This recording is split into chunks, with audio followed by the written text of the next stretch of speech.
بسم اللہ الرحمن الرحیم۔ السلام علیکم ورحمۃ اللہ وبرکاتہ۔ Welcome to all students. ہم انٹروڈکشن ٹو ورلڈ ریلیجن کا کورس پڑھ رہے ہیں اور آج ہمارا جو ہے وہ 5واں ٹاپک ہے جو ہم پڑھیں گے۔ ہم نے سمیٹک ریلیجن میں اسلام کا تعارف جو ہے وہ سٹارٹ کیا ہوا ہے۔ ہم نے اس سے پہلے اسلام کے بارے میں اس کا ایک عمومی تعارف پڑھا ہے، اس کی prophet Muhammad peace be upon ہم کی سیرت کے اوپر ایک نظر ڈالی ہے، اور ہم نے جو بیسک بلیف سسٹم ہے اسلام کا اس کو جاننے کی کوشش کی ہے۔ تو آج ہم پڑھیں گے کہ اسلام کے اندر جو ورشپ کا کانسیپٹ ہے وہ کیا ہے، اور کون کون سی ورشپ ہیں جو مسلمان جو ہے وہ کرتے ہیں۔ تو اس میں جو بیسک آپ کہہ لیجیے کہ ورشپ ہیں، اس میں نماز، روزہ، حج، زکوٰۃ، یہ 4 ہیں۔ تو ہم ان 4 کے اوپر بات کریں گے اور تفصیل سے جاننے کی کوشش کریں گے۔ جی، سب سے پہلے ہم نماز کا جو ہے وہ دیکھتے ہیں کہ اسلام کے اندر جو ورشپ کا کنسپٹ ہے نماز کا وہ کیا ہے۔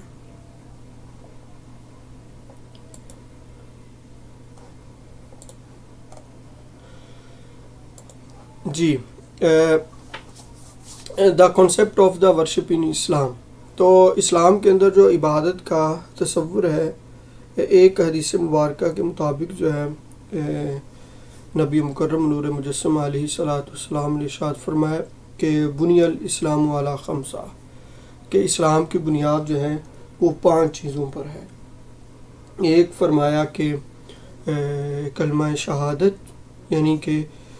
جب انسان جو ہے وہ کلمہ پڑھتا ہے اور پڑھ کر جو ہے وہ اسلام کے اندر داخل ہو جاتا ہے، تو یہ ایک بنیاد ہے کلمہ شہادت، جس سے وہ گواہی دیتا ہے کہ اللہ کے سوا کوئی معبود نہیں، اور رسول اللہ صلی اللہ علیہ وآلہ وسلم اللہ کے رسول ہیں، یعنی کہ پروفٹ محمد صلی اللہ علیہ وآلہ وسلم جو ہیں وہ اللہ کے رسول ہیں۔ تو یہ ایک بنیاد ہے، اور جب بندہ آپ کہہ لیجیے کہ کلمہ پڑھ لیتا ہے تو اس کے بعد اس کے اوپر جو عبادات کا ایک سسٹم ہے اسلام کا وہ لاگو ہوتا ہے، اور اس میں سب سے پہلے نماز ہے، زکوٰۃ ہے، روزہ ہے، حج ہے، زکوٰۃ ہے، ٹھیک ہے نہیں؟ نماز، روزہ، حج، زکوٰۃ، تو یہ 4 بنیادی عبادات ہیں یا عبادت کے طریقے ہیں جو ایک مسلمان جو ہے وہ کلمہ پڑھنے کے بعد جو ہے وہ کرتا ہے۔ تو سب سے پہلے ہم نماز کو دیکھ لیتے ہیں۔ جی، نماز قرآن مجید کے اندر نماز کا حکم موجود ہے، واضح طور پر کہا گیا وَأَقِیمُوا الصَّلَاةَ وَآتُوا الزَّکَاةَ، سورہ البقرہ کے اندر ہے کہ نماز قائم کرو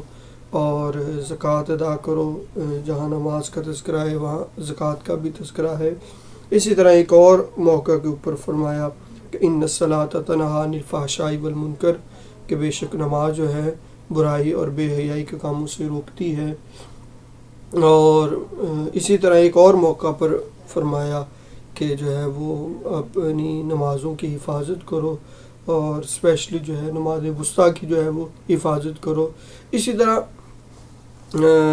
دیگر مقامات کے اوپر بھی بہت سارے قرآن مجید میں نماز کا حکم دیا گیا۔ اور پھر نبی مکرم نور مجسم علیہ السلام آپ کے احادیث مبارکہ کے اندر بھی یہ نماز کو پڑھنے کے متعلق جو ہے واضح طور پر حکم بھی موجود ہے، اور جو نماز نہیں پڑھتا اس کی وعید بھی آپ نے بیان فرمائی ہے۔ ایک موقع پر نبی کریم علیہ السلام نے ارشاد فرمایا کہ نماز الصلاۃ عماد الدین، کہ نماز دین کا ستون ہے۔ ایک موقع کے اوپر ارشاد فرمایا کہ مومن اور مسلمان کے درمیان جو فرق کرنے والی چیز ہے وہ ایک نماز ہے۔ پھر اسی طرح ایک صحابہ کرام کو ایک موقع کے اوپر فرمایا کہ اگر کسی کے دروازے کے سامنے سے ایک نہر گزرے اور وہاں وہ بندہ 5 وقت وہاں پہ غسل کرے تو کیا اس کے جسم سے پہ کوئی میل کچھ رہ جائے گی؟ تو سب نے کہا کہ نہیں، کوئی نہیں رہے گی۔ تو نبی کریم علیہ صلاۃ والسلام نے فرمایا کہ یہی مثال نماز کی ہے کہ جو بندہ 5 وقت جو ہے وہ نماز پڑھتا ہے تو وہ اسی طرح گناہوں سے پاک اور صاف ہو جاتا ہے۔ تو قرآن مجید کی بیشتر آیات کے اندر اور اسی طرح آپ کہہ لیجئے کہ بہت ساری احادیث مبارکہ کے اندر یہ واضح طور پر جو ہے نماز کا حکم موجود ہے، اور یہ فرض ہے ہر مسلمان کے اوپر کہ وہ نماز کو ادا کرے گا۔ جب ایک مسلمان جو ہے نماز کو ادا کرتا ہے تو اس نماز کے انسانی زندگی کے اوپر کیا اثرات پڑتے ہیں؟ یعنی کہ ایک مسلمان جب نماز پڑھتا ہے تو نماز ایک مسلمان کو کیا احساس دلواتی ہے، یا نماز کا رول کیا ہوتا ہے اس کی زندگی کے اوپر؟ تو جب ایک مسلمان نماز پڑھتا ہے تو اس کی زندگی کے اوپر جو اثرات مرتب ہوتے ہیں ان میں سے سب سے پہلا جو اثر ہے نماز کا وہ احساس بندگی ہے۔ کیا مطلب؟ احساس بندگی کا مطلب کہ جب انسان نماز پڑھتا ہے تو اس کو یہ احساس ہوتا ہے کہ وہ بندہ ہے، وہ مخلوق ہے، وہ خالق نہیں ہے، وہ مالک نہیں ہے، وہ معبود نہیں ہے۔ اس کو معلوم یہ ہوتا ہے کہ وہ کمزور ہے، وہ ایک محدود اس کے پاس طاقت ہے، اس کے پاس محدود وسائل ہیں، اس کے پاس جو ہے آپ کہہ لیجیے کہ محدود چیزیں ہیں جس کے مطابق اس نے زندگی گزارنی ہے۔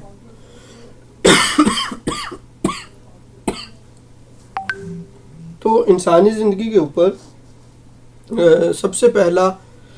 جو احساس ہوتا ہے، اثر ہوتا ہے، وہ احساس بندگی ہے۔ کہ اب دیکھیں کہ اب ذرا غور کریں کہ جب ایک مسلمان نماز پڑھتا ہے، نماز کے اندر وہ پوری دنیا سے کٹ جاتا ہے، اور پوری دنیا سے کٹ کر ایک خدا، اپنے خالق، اپنے مالک کے سامنے سجدہ ریز ہوتا ہے۔ جب سجدہ ریز ہوتا ہے تو وہ اپنا سر جو ہے، اپنی پیشانی جو ہے وہ زمین کے اوپر رگڑ کر یہی اقرار کر رہا ہوتا ہے، سبحان ربی الاعلیٰ، کہ تو سب سے پاک ہے، تو سب سے بڑا ہے، تو سب سے بلند اور برتر ہے، میں عاجز ہوں، میں ناقص ہوں، میرے اندر کچھ بھی نہیں ہے، میں تیرا محتاج ہوں، تو ہی میرا سب کچھ ہے، تو ہی مالک ہے، تو ہی مولا ہے، تو ہی میرا خالق ہے، تو تیرے ہی در پر میں نے آنا ہے اور تو نے ہی میرے ہر کام کو سنوارنا ہے۔ تو انسان کی التجا کا مرکز، انسان کی مشکلات کا حل، ٹھیک ہے نا، تو انسان کا حاجت روا، مشکل کشا، وہ جو ہے وہ اس کا خالق اور مالک ہے، اور نماز اسی خالق اور مالک کے ساتھ اس بندے کو جوڑ دیتی ہے۔ تو جب انسان نماز پڑھتا ہے تو احساس بندگی کا اس کو خیال آتا ہے، اس کو پتہ چلتا ہے کہ میں کچھ بھی نہیں ہوں، میرے اوپر کوئی ہے جو میرا خالق ہے، میرا مالک ہے۔ تو اس سے کیا ہوتا ہے کہ انسان کے اندر غرور، تکبر، فخر، اس طرح کی جو چیزیں ہیں وہ ختم ہو جاتی ہیں۔ جب انسان نماز کے اندر اس کو اپنے بندہ ہونے کا احساس ہوتا ہے تو پھر وہ کہتا ہے کہ میں تو کچھ بھی نہیں ہوں، میرے پاس جو کچھ بھی ہے اس کا میں نے کل جواب دہ ہونا ہے، میں نے حساب کتاب دینا ہے۔ تو لہٰذا مجھے غرور کرنا، مجھے فخر کرنا، مجھے تکبر کرنا، مجھے خود کو بڑا سمجھنا، دوسروں کو چھوٹا سمجھنا، یہ الاؤ نہیں ہے، اس کی اجازت نہیں ہے۔ تو لہٰذا کیا ہوتا ہے کہ بندہ پھر ان چیزوں سے دور ہو جاتا ہے. تو نہ وہ غرور کرتا ہے، نہ وہ تکبر کرتا ہے جو صحیح میں نماز پڑھتے ہیں. تو جو نماز نہیں پڑھتے، صرف نماز کی آپ کہہ لیجیے دکھلاوا کرتے ہیں، تو پھر ان کے اندر یہ ساری کی ساری چیزیں آ جاتی ہیں. تو نماز کا جو انسان کی زندگی کے اوپر سب سے پہلا اثر ہوتا ہے وہ آپ کہہ لیجیے کہ احساس بندگی کا ہوتا ہے. اس کے ساتھ جو نماز کا انسانی زندگی کے اوپر ایک دوسرا اثر ہوتا ہے وہ پاکیزگی و طہارت ہے. آپ یہ دیکھتے ہیں کہ جو مسلمان نماز پڑھنے کا آتی ہے یا نماز پڑھتا ہے 5 وقت، تو وہ پاک صاف ستھرا ہمیں نظر آئے گا. اس کے کپڑے بھی پاک ہوں گے، اس کا جسم بھی پاک اور صاف ہوگا، خوشبودار ہوگا، اور اس کے بال، اس کا جسم، اس کا چہرہ، ہر طرح سے وہ پاکیزگی اور طہارت کا منبع وہ نظر آئے گا. اور پھر وہ ہر اس چیز سے دور رہتا ہے اور بچنے کی کوشش کرتا ہے جو پاکیزگی اور طہارت کے خلاف ہو. کیونکہ اس کو پتہ ہے کہ میں نے اپنے کپڑوں کو پاک اور صاف رکھنا ہے، اپنے جسم کو پاکیزہ رکھنا ہے. کیونکہ میں نے نماز پڑھنی ہے. تو جہاں پر وہ نماز بھی پڑھے گا تو اس جگہ کا بھی پاک اور خیال رکھے گا. تو یہ پاکیزگی اور نفاست جو ہے یہ انسان کی باقی زندگی کے اندر بھی آ جاتی ہے. ٹھیک ہے نا. اس کا چہرہ روشن ہوتا ہے، چمکدار ہوتا ہے، اور کپڑے صاف ستھرے ہوتے ہیں. اس کا پھر نماز کے ساتھ یہ جو ظاہری پاکیزگی ہے اور ظاہری طہارت ہے، تو اس کے ساتھ ساتھ اس کا باطن بھی پاک ہوتا ہے. وہ لوگوں کے لیے نفرت نہیں رکھتا، بغض نہیں رکھتا، اناد نہیں رکھتا، کینہ نہیں رکھتا، دوسروں کے خلاف سازشیں نہیں کرتا. تو یہ ساری کی ساری چیزیں پاکیزگی و طہارت وہ ظاہری طور پر بھی انسان کے اندر آتی ہے اور اس کے باطن کے اندر بھی آتی ہے. جیسا کہ نماز کے متعلق فرمایا کہ ان الصلاۃ تنہی عن الفحشاء والمنکر، کہ نماز تو برائی اور بے حیائی کے کاموں سے روکتی ہے اور پھر بندہ رک جاتا ہے. اور اس کے برعکس آپ دیکھتے ہیں کہ جو بندہ نماز نہیں پڑھتا تو اس کو نہ اپنے کپڑوں کا خیال ہوتا ہے، نہ اپنے جسم کے بارے میں پرواہ ہوتی ہے کہ وہ پاک ہے یا ناپاک ہے. اور اسی طرح جو ہے وہ جہاں مرضی چاہے بیٹھ جاتا ہے. تو یہ ایک فرق واضح طور پر ہمیں نظر آتا ہے کہ پاکیزگی کا، کہ جو مسلمان نماز پڑھتے ہیں ان کے ہاں پاکیزگی ہمیں زیادہ دیکھنے کو ملتی ہے، اور جو نماز نہیں پڑھتے وہ پاکیزگی کے اندر ہمیں کم نظر آتے ہیں. اسی طرح جو ہے جی قرب خداوندی، کہ نماز جب انسان پڑھتا ہے تو انسان اپنے مالک، اپنے خالق کا قرب حاصل کرتا ہے. کیونکہ نماز ایک ایسا راستہ ہے جو اپنے بندے کو اپنے خالق کے ساتھ جوڑ دیتی ہے. نماز انسان کو خدا کے ساتھ ملاتی ہے. اور نماز کے اگر ہم دیکھیں تو یہ گفت و شنید ہے عابد اور معبود کی، خالق اور مخلوق کی، مالک اور مملوک کی. تو یہ گفت و شنید ہے، یہ مکالمہ ہے، یہ ڈائلاگ ہے کہ جو بندہ اپنے پروردگار سے کر رہا ہوتا ہے. سورہ فاتحہ کو ہی دیکھ لیجئے کہ الحمدللہ رب العالمین الرحمن الرحیم مالک یوم الدین. تو یہاں تک کہ دیکھیں نا الحمدللہ رب العالمین، تمام تعریفیں اس رب کے لیے جو تمام جہانوں کا پالنے والا ہے، جو رحمان ہے، رحیم ہے، یوم جزا کا مالک ہے. پھر بندہ یہ کہتا ہے ایاک نعبد و ایاک نستعین، پہلے تعریف کر رہا ہے، پھر کہتا ہے کہ میں تو تیری ہی عبادت کرتا ہوں، تجھ سے ہی مدد چاہتا ہوں. اہدنا الصراط المستقیم، تو مجھے سیدھا راستہ دکھا. ٹھیک ہے نا. صراط الذین انعمت علیہم، تو یہ آگے کے راستہ ان لوگوں کا جن پر تو نے انعام کیا. تو یہ مکالمہ ہے، یہ گفتگو ہے، اور پھر یہ پوری نماز کے اندر ہی ایسا چلا آ رہا ہے. تو جب انسان نماز پڑھ لیتا ہے، اور حدیث قدسی کے اندر بھی آتا ہے کہ جب بندہ مومن جو ہے وہ نوافل کے ذریعے میرا قرب حاصل کر لیتا ہے تو میں اس کے ہاتھ بن جاتا ہوں جس سے وہ پکڑتا ہے، میں اس کی آنکھیں بن جاتا ہوں جس سے وہ دیکھتا ہے، میں اس کی زبان بن جاتا ہوں جس سے وہ بولتا ہے، میں اس کے کان بن جاتا ہوں جس سے وہ سنتا ہے. تو انسان نماز کے ساتھ ہی اللہ رب العزت کا قرب حاصل کر لیتا ہے، اور جب وہ قرب حاصل کرتا ہے تو پھر انسان ہر وقت اپنے خدا، اپنے خالق، اپنے مالک کے ساتھ جڑا رہتا ہے۔ تو یہ ایک اثر یہ ہوتا ہے کہ نماز کی وجہ سے انسان اللہ رب العزت کے قریب ہو جاتا ہے، اور اسی طرح نماز کی وجہ سے انسان برائیوں سے نجات بھی حاصل کرتا ہے، برے کاموں سے رکتا بھی ہے، جیسے کہ قرآن نے بھی واضح طور پر کہا ان الصلاۃ تنہی عن الفحشاء والمنکر، کہ نماز جو ہے یہ انسان کو برائی سے نجات دیتی ہے۔ تو جو صحیح میں نماز پڑھ رہے ہوتے ہیں یا صحیح میں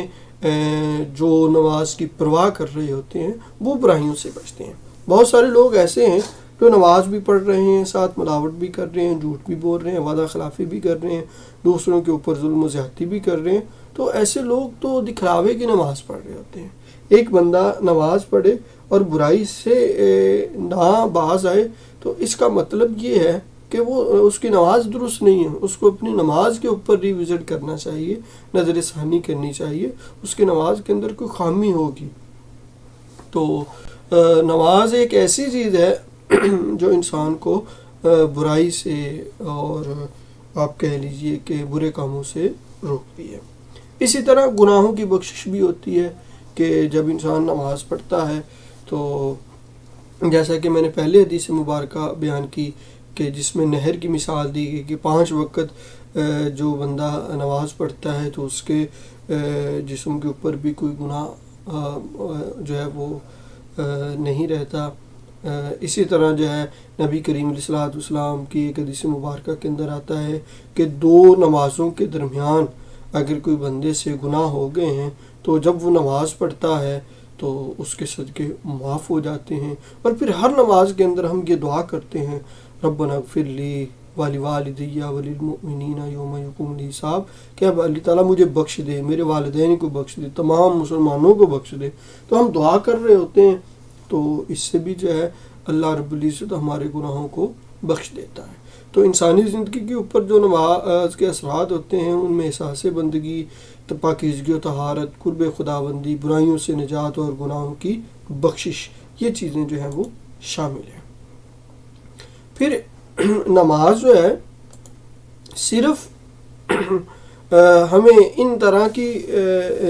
جو صرف یہی اثرات انسان کی زندگی کے اوپر مرتب نہیں ہوتے، بلکہ نماز سے ہم بہت کچھ سیکھتے ہیں۔ نماز ہمیں بہت کچھ سکھاتی ہے۔ نماز جو ہے وہ جو ہماری سوشل لائف ہے، ہماری معاشرتی زندگی ہے، اس کو کیسے گزارنی ہے، اس کے اندر ہم نے کیسے چلنا ہے، تو اس کے طور طریقے بھی ہمیں نماز سکھاتی ہے۔ مثال کے طور پر آپ دیکھیں کہ نماز سے انسان کا جو آپ کہہ لیجئے کہ ایک اثر پڑتا ہے معاشرتی زندگی کے اندر، وہ یہ ہوتا ہے کہ وہ مساوات، ایکویلٹی، کہ وہ سب کے ایک جیسا ہونے کا درس دیتی ہے۔ کہ نماز کے اندر دیکھیں کہ کوئی امیر، غریب، چودھری جو ہے وہ فقیر یا کسی بھی عہدے سے، کسی بھی بڑا پیسے والا ہو یا ایک جھونپڑی کے اندر رہنے والا ہو، ایک بڑی کوٹھی کے اندر رہنے والا ہو، تو وہ ایک ہی مسجد کے اندر آتے ہیں، ایک طرح کا ہی وہاں پہ وضو خانہ ہوتا ہے جہاں پہ وہ بیٹھ کر وضو کرتے ہیں، ایک جیسے ہی وہاں پہ صفیں بچھی ہوتی ہیں، قلین ہوتے ہیں یا دریاں ہوتی ہیں، وہیں پہ بیٹھ کر وہ نماز پڑھتے ہیں، تو ساتھ ساتھ ہی پڑھتے ہیں، ٹھیک ہے نا۔ تو ایک امیر کھڑا ہے، اس کے ساتھ غریب کھڑا ہے، تو یہ سارے کے سارے ایک دوسرے کے ساتھ ہی کھڑے ہوتے ہیں۔ اور جیسے کہ علامہ اقبال نے بھی کہا کہ ایک ہی صف میں کھڑے ہو گئے محمود و ایاس، نہ کوئی بندہ رہا نہ کوئی بندہ نواز۔ کہ نماز کے اندر تو بادشاہ غلام جو ہیں وہ دونوں ایک صف کے اندر کھڑے ہو جاتے ہیں، اور جس سے یہ احساس دونوں کے اندر پیدا ہوتا ہے کہ اگر ہم مسجد کے اندر ایک جیسے ہیں تو مسجد کے باہر بھی ایک جیسے ہیں، تو لہذا ہم دونوں ایک جیسے ہیں۔ اور قرآن نے بھی کہا ہے کہ ان اکرمکم عند اللہ اتقاکم، کہ اللہ کے ہاں کسی کو برتری حاصل ہے تو وہ متقی پرہیزگار کو ہے۔ اگر ایک غریب انسان وہ زیادہ متقی ہے تو وہ بھی سے زیادہ اللہ کے قریب ہے۔ تو یہ ایکویلٹی اور مساوات کا درس جو ہے وہ نماز ہی دیتی ہے۔ اسی طرح اخوت اور ہمدردی، بھائی چارہ، تو بھائی چارہ بھی جو ہے آپ کہہ لیجئے کہ نماز سے ہی ہمیں ایک لیسن ملتا ہے کہ مسجد کے اندر ہر ایک دوسرے کا خیال رکھتا ہے۔ ہر نمازی چاہے وہ اس کو جانتا ہے نہیں جانتا، اس کو ڈسٹرب نہیں کرتا، اور اپنی جگہ اگر اس کو جگہ نہیں مل رہی تو اپنی جگہ پر اس کو کہتا ہے کہ آپ یہاں پر بیٹھ کے آپ یہاں پر نماز پڑھ لیجئے، ذکر و فکر کر لیجئے، ٹھیک ہے نا۔ اور پھر مکالمہ بھی ہوتا ہے، اگر کوئی پریشان وہاں پہ نظر آتا ہے تو اس کا حال چال بھی پوچھا جاتا ہے، لوگ مدد بھی کرتے ہیں جتنا ہو سکتا ہے۔ تو یہ اخوت اور ہمدردی جو ہے یہ بھی ہمیں نماز سے ہی ملتی ہے۔ تو جس طرح ہم مسجد کے اندر ایک دوسرے سے ملتے ہیں، ایک دوسرے کا خیال رکھتے ہیں، اسی طرح مسجد کے باہر بھی ہمیں درس دیا جاتا ہے کہ ہم اپنی معاشرتی زندگی کے اندر جا کر بھی ایسا ہی پرفارم کریں۔ اسی طرح وقت کی پابندی، کہ وقت کی جو پابندی ہے تو یہ بھی ہمیں نماز ہی سکھاتی ہے۔ تو ہمیں نماز یہ کہتی ہے کہ جس طرح آپ کہہ لیجئے کہ ان الصلاۃ کانت علی المؤمنین کتاب موقوتا، کہ نماز جو ہے یہ مسلمانوں کے اوپر مقررہ وقت کے اوپر جو ہے وہ فرض ہے۔ تو ہر نماز کے لیے اذان آپ کہہ لیجئے کہ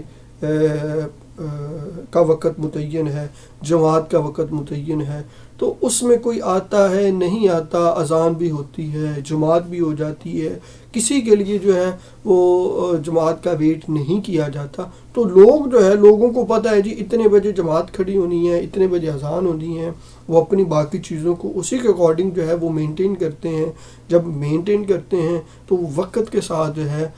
جا کر جماعت کے ساتھ نماز پڑھتے ہیں۔ تو جب ہم نماز کے لیے 5 وقت ایک وقت کی پابندی کرتے ہیں اور اس کے مطابق اپنی باقی چیزوں کا شیڈول بناتے ہیں، تو نماز ہماری سوشل لائف کے اندر، معاشرتی زندگی کے اندر ہمیں وقت کا پابند بنا رہی ہوتی ہے۔ تو ایک نماز با جماعت پڑھنے کی وجہ سے ہم بہت سارے اپنے کام جو ہیں وہ ٹائملی کر رہے ہوتے ہیں، بر وقت کر رہے ہوتے ہیں۔ اور اگر جو ہے ہمیں فکر نہ ہو کہ ہم نے نماز پڑھنی ہے اور ہم نے جو ہے وہ جماعت کے ساتھ نماز پڑھنی ہے، تو پھر ہم بہت سارے کام جو ہے وہ ڈیلے کر دیتے ہیں اور وہ تاخیر کا شکار ہو جاتے ہیں۔ تو وقت کی پابندی بھی جو ہے وہ ہمیں نماز سے ہی ملتی ہے۔ اسی طرح آپ کہہ لیجئے نظم و ضبط کی تربیت جو ہے وہ بھی نماز سے ملتی ہے، کہ جماعت کے اندر کیسے سب لوگ جو ہے وہ ایک صف کے اندر کھڑے ہوتے ہیں، سیدھا اور برابر کھڑے ہوتے ہیں، کوئی آگے نہیں ہوتا، کوئی پیچھے نہیں ہوتا۔ وہ آپ پہلے سارے جو ہے وہ ایک صف کے اندر کھڑے ہوتے ہیں، ایک صف کو مکمل کرتے ہیں۔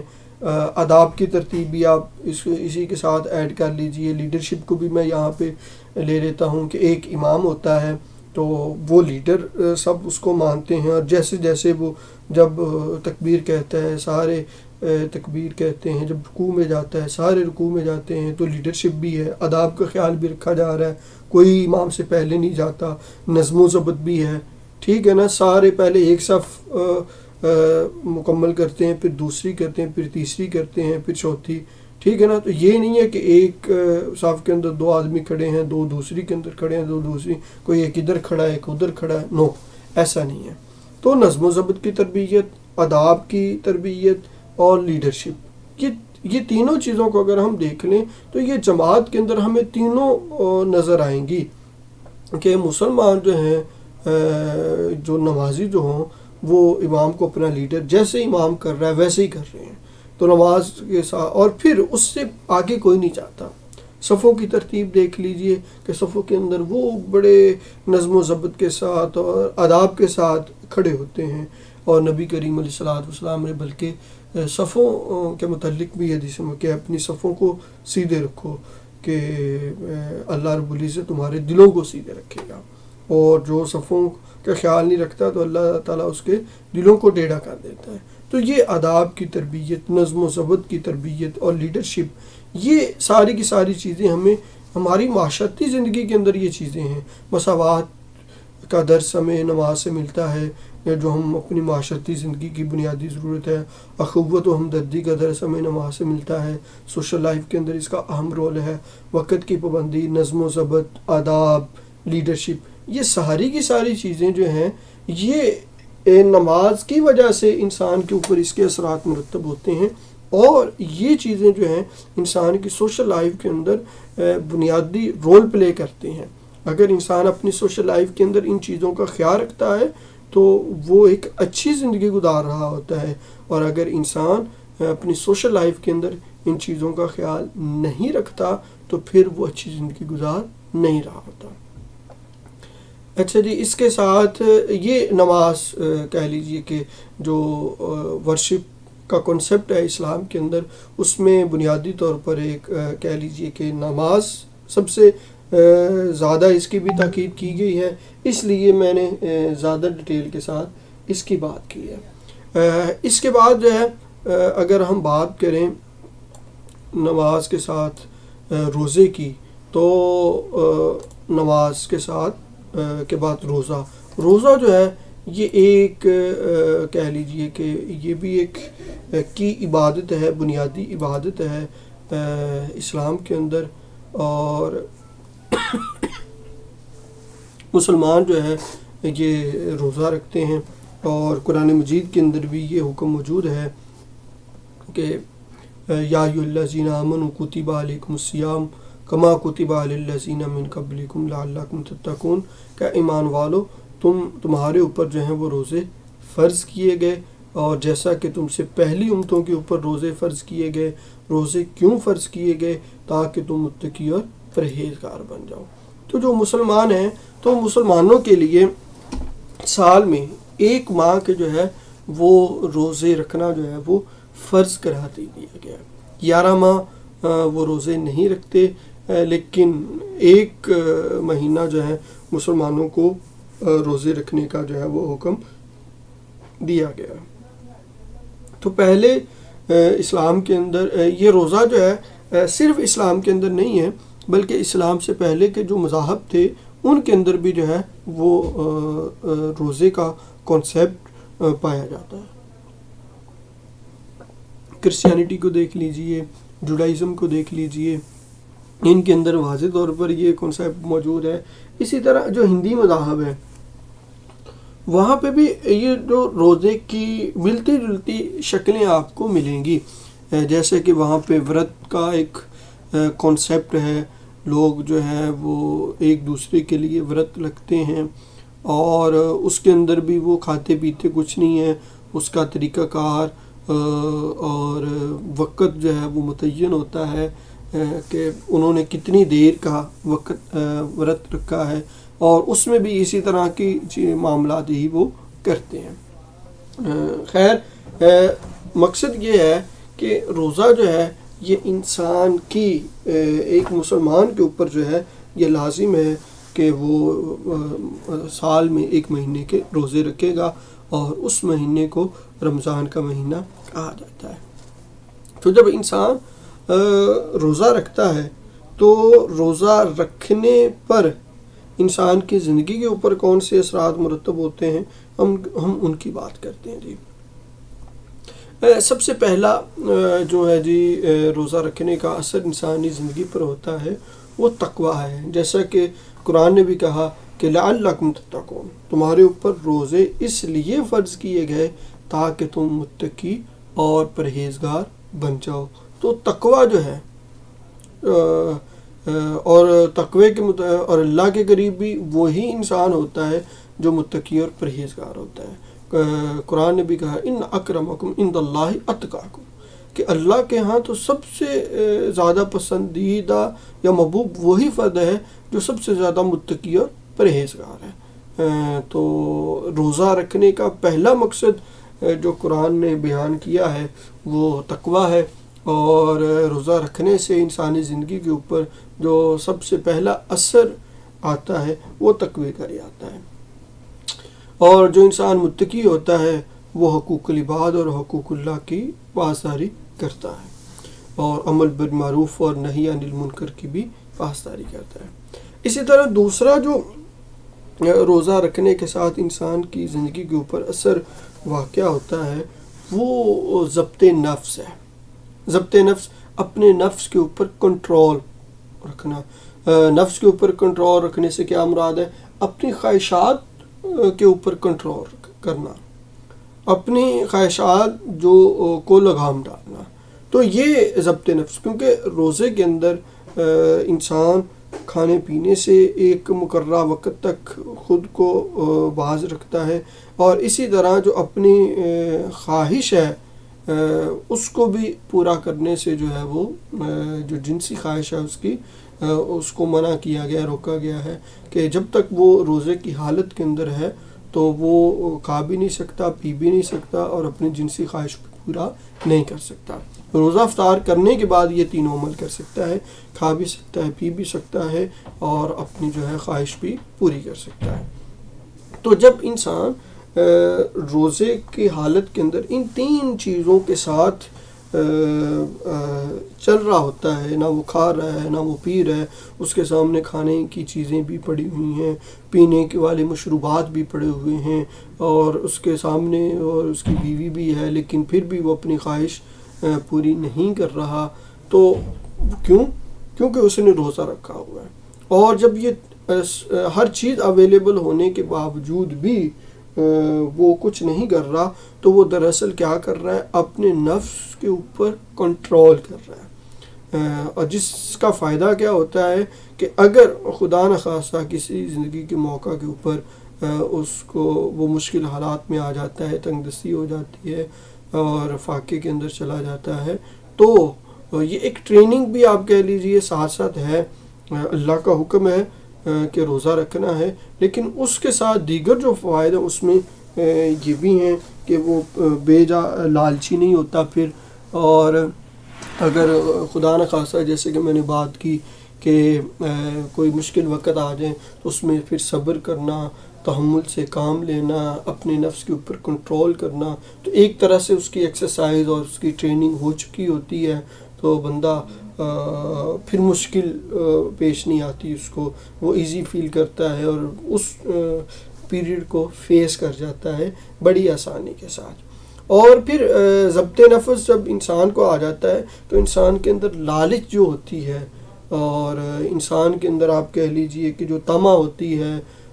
خواہشات جو انسان کی بڑھتی چلی جاتی ہیں، ایک خواہش پوری نہیں ہوتی تو دوسری کھڑی ہو جاتی ہے، وہ پوری نہیں ہوتی تو تیسری کھڑی ہو جاتی ہے، خواہش کا انبار لگا رہتا ہے. تو روزے کے ساتھ اس کے اندر بھی کمی واقع ہوتی ہے، کیونکہ انسان اپنے نفس کے اوپر کنٹرول کرنا سیکھ جاتا ہے.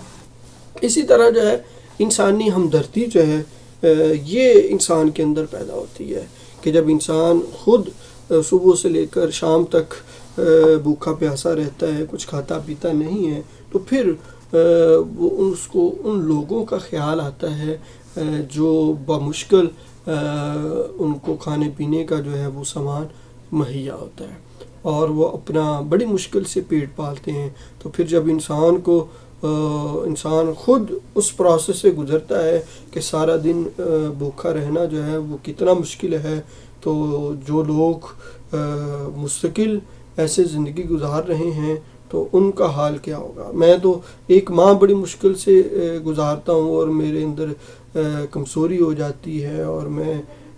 جو ہے وہ اللہ کے حکم کے مطابق چل رہا ہوتا ہوں. تو جب وہ سارا دن بھوکا پیاسا رہتا ہے تو اس کو ان لوگوں کا پھر فکر لگ جاتا ہے یا خیال آتا ہے، تو پھر وہ انسان اللہ کے دیے ہوئے رزق میں سے ان لوگوں کے ساتھ ہمدردی کرتا ہے اور ان کو کچھ چیزیں دیتا ہے اور کھانے پینے کے لیے، تاکہ ان کا معیار زندگی جو ہے وہ بہتر ہو جائے. تو اللہ کے حکم سے ہی وہ روزہ رکھتا ہے، اور اس روزے کی وجہ سے اس کے دل کے اندر اللہ رب العزت انسانی ہمدردی کا جذبہ پیدا کرتا ہے، اور پھر انسان اللہ کے دیے ہوئے رزق میں سے ہی ان لوگوں کی مدد کرتا ہے. تو یہ اثر بھی جو ہے روزے کی وجہ سے انسان کے اوپر ہوتا ہے. پھر ایک طبی فوائد، انسان جسمانی طور پر بہت سارے فوائد جو ہے وہ حاصل کر لیتا ہے روزے کے ساتھ، کیونکہ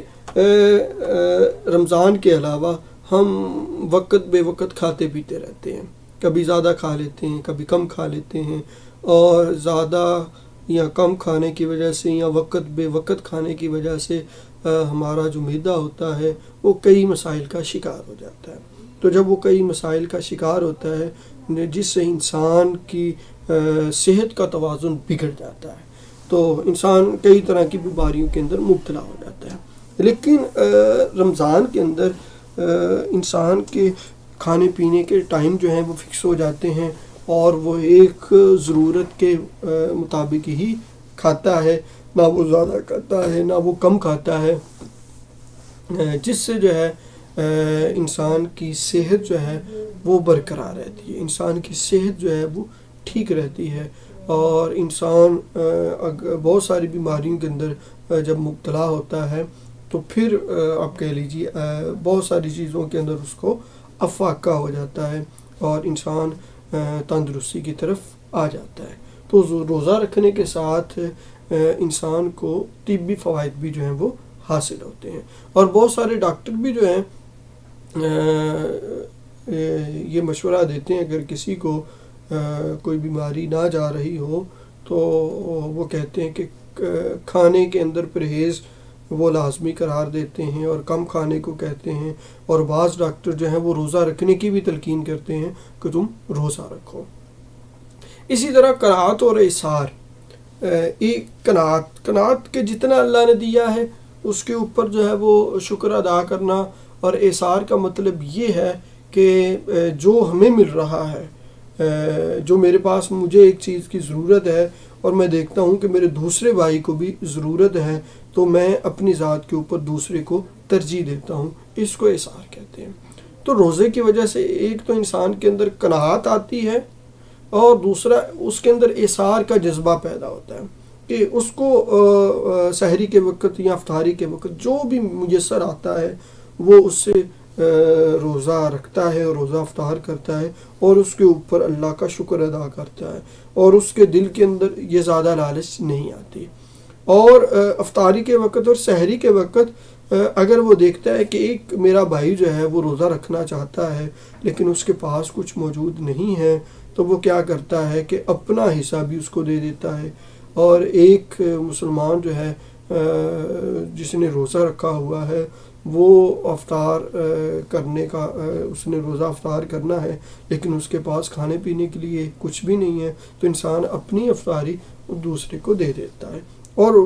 ان دونوں عملوں کو قابل فخر سمجھتا ہے کہ میں نے کسی کا روزہ رکھوایا ہے یا میں نے کسی کا روزہ افطار کروایا ہے۔ تو یہ جو قناعت پسندی اور احسار کا جذبہ انسان کے اندر پیدا ہوتا ہے یہ بھی اس روزے کی وجہ سے ہوتا ہے۔ تو جب سحری اور افطار کے وقت انسان ان معاملات سے گزرتا ہے تو رمضان کے علاوہ بھی دیگر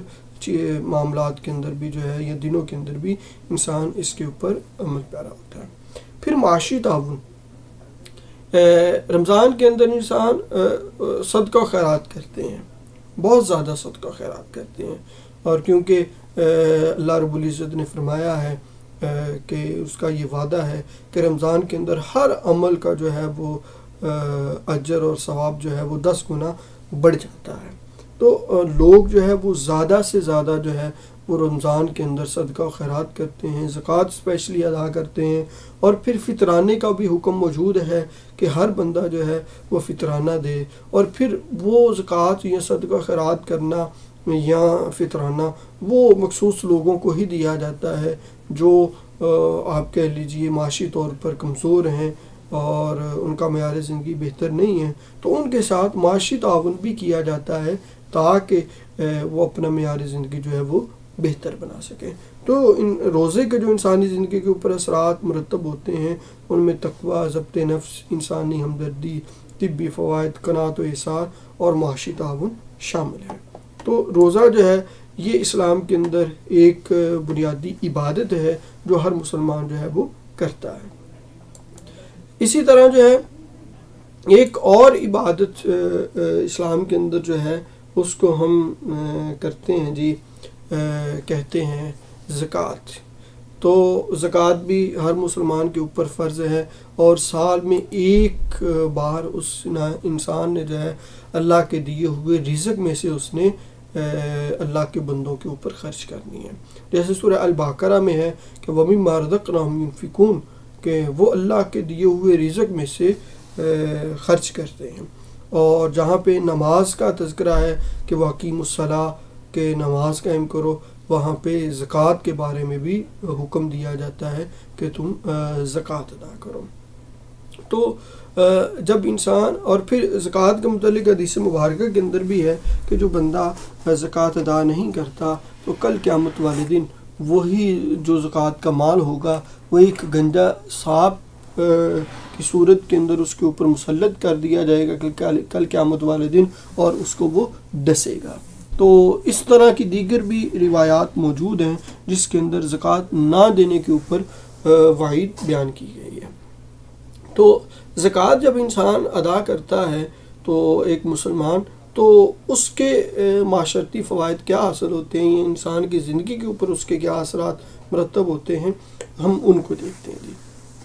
سب سے پہلے تو مستحکم معاشرے کا قیام یہ ہمیں دیکھنے کو ملتا ہے کہ جب زکوٰۃ اصل میں کون ادا کرتے ہیں، اس کو دیکھ لیجئے. یا زکوٰۃ ہوتی کیا ہے کہ ایک مخصوص حصہ وہ لوگ ادا کرتے ہیں جن کو اللہ رب العزت نے ان کی ضروریات سے زیادہ مال دیا ہوا ہے. ایک نصاب مقرر ہے، تو اس نصاب مقرر کے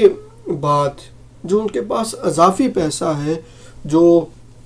ان کے پاس آپ کہہ لیجئے کہ ان کی بنیادی ضروریات سے بھی ہٹ کر ہے،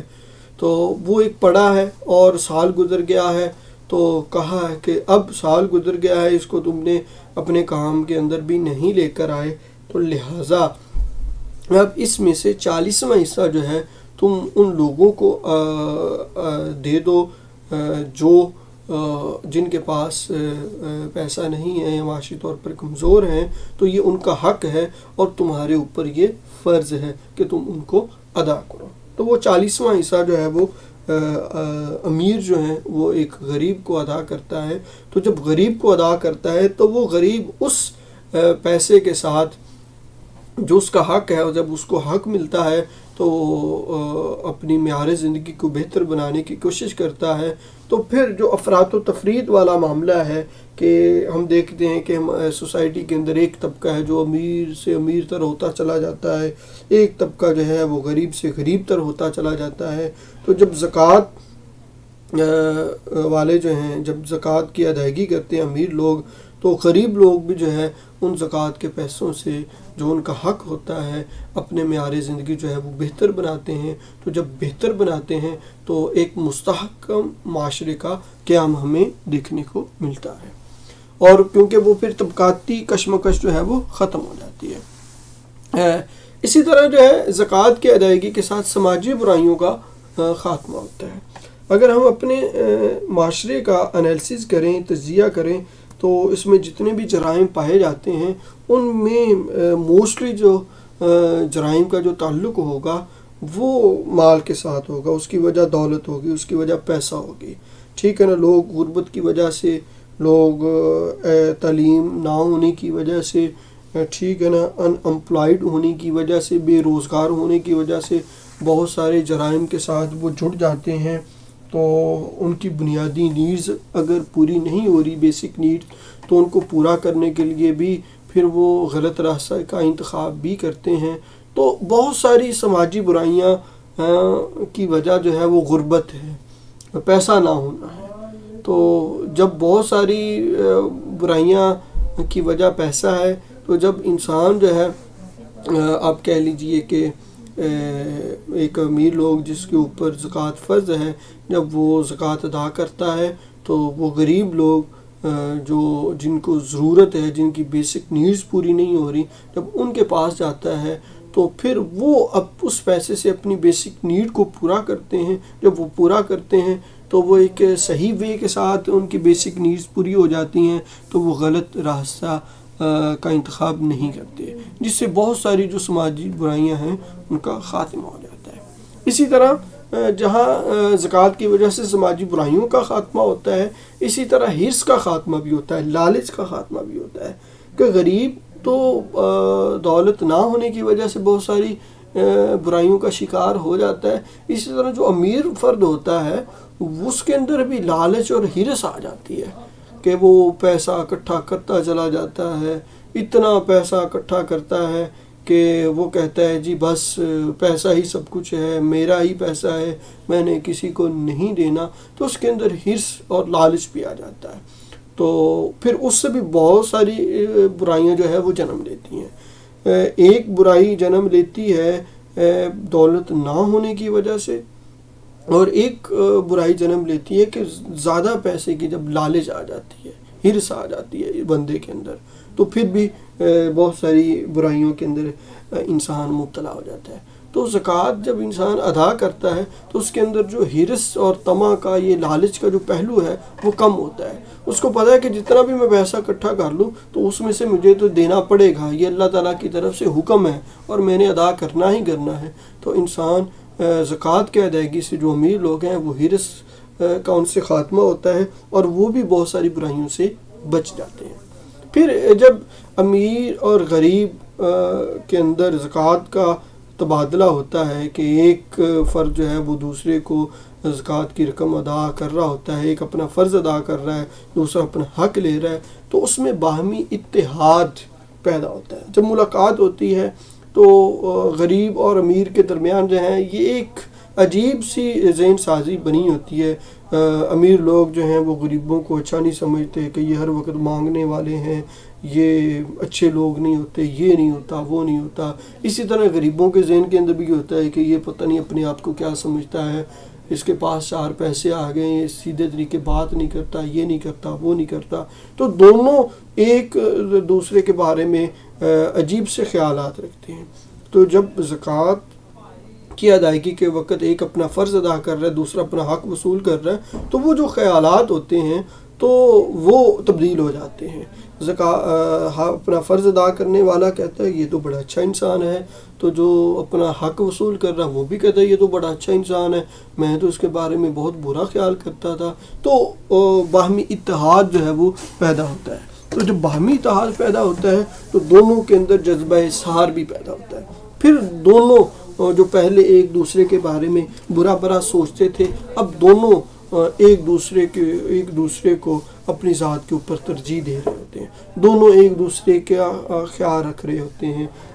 ایک دوسرے کے کام آ رہے ہوتے ہیں۔ تو یہ سارے اثرات جو ہیں یہ زکوٰۃ کی وجہ سے ہی ہوتے ہیں کہ ایک مسلمان جب زکوٰۃ ادا کرتا ہے، مستحکم معاشرے کا قیام ہوتا ہے جس سے سماجی برائیوں کا خاتمہ ہوتا ہے، حرص کا خاتمہ ہوتا ہے، باہمی اتحاد آتا ہے، اور لوگوں کے اندر جو ہے وہ جذبہ احسار پیدا ہوتا ہے۔ اسی طرح جو ہے اسلام کے اندر جو ایک اور عبادت ہے اس کو حج کا نام دیا گیا ہے، اور یہ بھی جو ہے آپ کہہ لیجئے کہ سال میں ایک مرتبہ ہی فرض ہے۔ قرآن مجید کے اندر بھی واضح طور پر حکم موجود ہے کہ حج ادا کرو، اور حدیث مبارکہ کے اندر بھی آتا ہے کہ جب بندہ حج ادا کرتا ہے تو حج ادا کرنے کی وجہ سے اللہ رب العزت اس کے سارے گناہوں کو معاف کر دیتا ہے، اور فرمایا کہ انسان ایسے ہو جاتا ہے کہ جیسے وہ آج ہی ماں کے پیٹ سے اس دنیا کے اندر آیا، یعنی کہ وہ پاک صاف طاہر و مطہر ہو جاتا ہے۔ تو یہ آپ کہہ لیجئے کہ حج کا حکم بھی ہے اسلام کے اندر کہ ہر مسلمان میں زندگی میں ایک مرتبہ جو ہے وہ حج فرض ہے۔ نماز 5 وقت فرض ہے، روزہ سال میں 1 مہینے فرض ہے، زکوٰۃ سال میں کے بعد ادا کرنی ہے، اور حج پوری زندگی میں 1 مرتبہ فرض ہے۔ تو جب انسان حج کرتا ہے تو حج کے کون سے فوائد اور ثمرات حاصل ہوتے ہیں، ہم مختصر اس کے اوپر بات کرتے ہیں۔ جی سب سے پہلے مرکزیت، کہ سب مسلمان پوری دنیا ایک مرکز کے اندر جمع ہوتے ہیں، تو لوگوں کی توجہ اور فکر اور سوچ کا رخ وہ ایک ہو جاتا ہے۔ پہلے بھی ایک ہوتا ہے کہ وہ اسی خانہ کعبہ کے طرف منہ کر کے نماز پڑھتے ہیں، لیکن حج کے موقع کے اوپر سارے ملتے بھی ہیں، اور سارے ملتے بھی ہیں تو وہ ایک مرکز کے اندر جمع ہوتے ہیں، تو جس سے ان کو یہ احساس ہوتا ہے کہ ہم سب ایک ہیں۔ تو ایک مرکزیت جو ہے وہ حج کی وجہ سے ہمیں دیکھنے کو ملتی ہے۔ اسی طرح جو ہے اخوت اور مساوات، حج کے موقع کے اوپر جب پوری دنیا سے مختلف نسلوں سے تعلق رکھنے والے، مختلف جو ہے وہ قوموں سے تعلق رکھنے والے، مختلف علاقوں سے تعلق رکھنے والے، مختلف زبانوں سے تعلق رکھنے والے، مختلف جو ہے وہ آپ کے لیے وطنوں سے تعلق رکھنے والے ایک جگہ پر آتے ہیں، تو ان کے اندر اخوت اور مساوات، تو سب لوگ جو ہیں آپ کہہ لیجئے آتے ہیں، ایک دوسرے کو ملتے ہیں، دیکھتے ہیں، تو ان کے اندر اخوت اور مساوات کا جو ہے وہ جذبہ پیدا ہوتا ہے۔ قرآن نے کہا کہ انما المؤمنون اخوہ، کہ تمام مسلمان آپس کے اندر بھائی بھائی ہیں، اور یہ بھی کہا کہ سارے جو ہیں وہ ایک جیسے ہیں۔ تو یہ پھر اتحاد ملی، تو سب ایک ہی ملت کے ساتھ وابستہ ہیں، وہ ملت اسلامیہ ہے، تو سب ایک ہی کلمہ پڑھنے والے ہیں، ایک ہی نبی کو ماننے والے ہیں، ایک ہی رسول کو ماننے والے ہیں، ایک ہی قرآن کو ماننے والے ہیں، تو اتحاد ملی جو ہے وہ کے ساتھ جڑ جاتے ہیں۔ پھر نظم و ضبط کی جو تربیت ہے وہ بھی حج کے اوپر آپ کو دیکھنے کو ملتی ہے، کہ پوری دنیا میں سب سے بڑا جو اجتماع ہوتا ہے وہ حج کے اوپر ہوتا ہے، اور حج کے اوپر سب سے بڑا اجتماع ہوتا ہے، تو ایک نظم و لاکھوں آپ کہہ لیجئے کہ جو عازمین حج ہوتے ہیں، جو حج کا فریضہ ادا کر رہے ہوتے ہیں، وہ ایک پورے نظم و ضبط کے ساتھ جو ہیں وہ چل رہے ہوتے ہیں، تو اس کے باوجود بھی کبھی کوئی ایسا مسئلہ پیش نہیں آیا۔ تو نظم و ضبط کی تربیت بھی ہو رہی ہے، اور اسی طرح اقتصادی فوائد بھی حاصل ہوتے ہیں، کہ جب اتنے سارے لوگ جو ہیں وہ ایک جگہ پر آتے ہیں اور ٹریول کر کے آتے ہیں اپنے اپنے علاقے سے، اور پھر اسی طرح جو ہے وہاں پہ رہتے ہیں سعودیہ کے اندر، اور وہاں پہ پھر 40 دن کا ان کا ایک ٹور ہوتا ہے، جس میں ان کی رہائش ہوتی ہے، کھانا پینا ہوتا ہے، شاپنگ ہوتی ہے، تو ایک بڑی معاشی سرگرمی ہوتی ہے، جس سے جو ہے وہ مسلمانوں معاشی طور پر بھی جو ہے وہ ان کو فوائد حاصل ہوتے ہیں۔ اسی طرح سیاسی فوائد بھی حاصل ہوتے ہیں، کہ جب اتنا بڑا مسلمانوں کا مجمع ہوتا ہے، ایک طرح کا لباس پہنا ہے، ایک ہی صدا کے اندر وہ لبیک اللہم لبیک کی صدائیں بلند کر رہے ہوتے ہیں، تو یہ مسلمانوں کا جو سیاسی آپ کہہ لیجئے کہ اتنا بڑا پلیٹ فارم ہوتا ہے، اور سیاسی فوائد اس سے آتے ہیں کہ دوسرے لوگ جو نان مسلم ہیں وہ دیکھتے ہیں کہ مسلمان مختلف رنگ و نسل کے ساتھ تعلق رکھتے ہیں، کوئی تعصب نہیں ہے، کوئی فرقہ واریت نہیں ہے، کسی بھی رنگ و نسل کے ساتھ ان کا تعلق ہو، کہیں بھی کوئی بھی کام کر رہے ہوں، حج کے موقع کے اوپر وہ ایک لباس کے اندر ہر ایک نے ایک جیسا لباس پہنا ہے، ایک رنگ کا لباس پہنا ہے، کوئی فرق اور امتیاز نہیں کیا جا رہا کسی کے ساتھ، اور ایک ہی آواز کے اندر، ایک ہی زبان کے اندر وہ اپنی اپنی ساری زبانوں کو، سارے کلچر کو چھوڑ کر وہ ایک ہی زبان کے اندر نعرہ بلند کر رہے ہوتے ہیں، لبیک اللہم لبیک لا شریک لک لبیک ان الحمد والنعمت لک والملک لا شریک لک۔ تو یہ پورا ایک تربیہ بیان پڑھ رہے ہوتے ہیں، جس سے سیاسی فوائد بھی مسلمانوں کو حاصل ہوتے ہیں۔ تو یہ آج ہمارا جو ہے آپ کہہ لیجئے کہ جو لیسن تھا، جس میں ہم نے the concept of worship in اسلام، اسلام کے اندر جو ورشپ کا کنسیپٹ ہے، عبادت کا جو تصور ہے،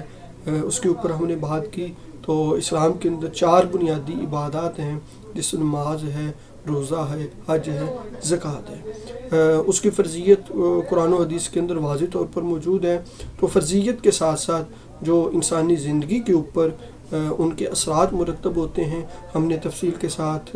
اس کا جائزہ لیا، اور پھر یہ عبادات جو ہیں انسان کو معاشرتی زندگی کے اندر کتنا ممد و معاون ثابت ہوتی ہیں، ہم نے اس کو جاننے کی کوشش کی۔ تو آج ہمارا یہ جو ہے وہ لیسن کمپلیٹ ہوا. تو انشاءاللہ جو ہے وہ نیکسٹ کلاس میں نیکسٹ ٹاپک کے ساتھ ملاقات ہوگی. اللہ حافظ.